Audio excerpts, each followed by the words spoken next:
আমার ভাইয়েরা রে, একটু মনোযোগ দিয়ে শুনেন।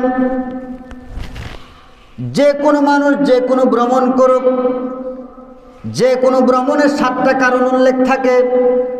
1 নাম্বার কারণ হলো ভ্রমণ আপনাকে কে করাইছেন, ভ্রমণ কে করছেন, ভ্রমণ কোথা থেকে শুরু করলেন, আবার কোথায় গিয়ে শেষ করলেন, আবার ভ্রমণ কখন করেছেন, ভ্রমণ কতক্ষণ সময় পর্যন্ত করেছেন, আবার ওই ভ্রমণটা কি উদ্দেশ্যে করেছেন। এই 7টা, প্রত্যেকটা ভ্রমণের মধ্যে 7টা কারণ উল্লেখ থাকে, ঠিক না? 7টা কারণ উল্লেখ থাকে। আপনি কেন ভ্রমণ করতেছেন, কে আপনারা ভ্রমণ করিতেছে, কোথা থেকে কোথায় যাবেন, কেন যাবেন, উদ্দেশ্যটা কি, কোন কারণে যাইতেছেন, এরকম উদ্দেশ্য থাকে না? তো ভ্রমণের 7টা কারণ উল্লেখ আছে। আমার ভাইয়েরা দেখেন, আল্লাহ পাক রব্বুল আলামিন আয়াত কারিমার মধ্যে তিনি যে আল্লাহর হাবিব সাল্লাল্লাহু আলাইহি সাল্লামকে মেরাজ শরীফে নিয়েছেন, এই 7টা কারণ আল্লাহ পাক এই আয়াতে কারিমার মধ্যে ঘোষণা করেছেন। বলেন সুবহানাল্লাহ।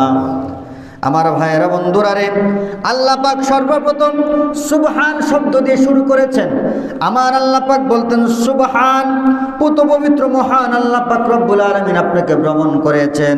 সুবহানাল্লাযী আসরা বিআবদিহি, আল্লাহ পাক রব্বুল আলামিন তার প্রিয় বান্দা নবী করিম সাল্লাল্লাহু আলাইহি সাল্লামকে ভ্রমণ করাচ্ছেন।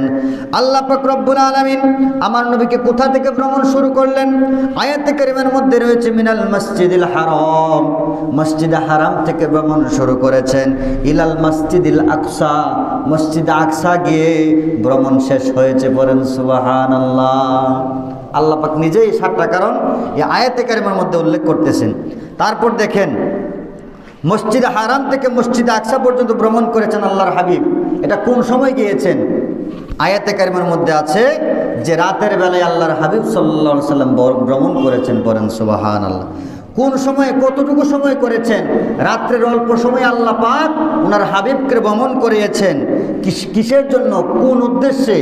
আল্লাহ পাক বলতেছেন আল্লাহর নিদর্শন দেখানোর জন্য আমি আল্লাহ পাক আল্লাহর হাবিব সাল্লাল্লাহু আলাইহি সাল্লামকে ভ্রমণ করিয়েছি। বলেন সুবহানাল্লাহ।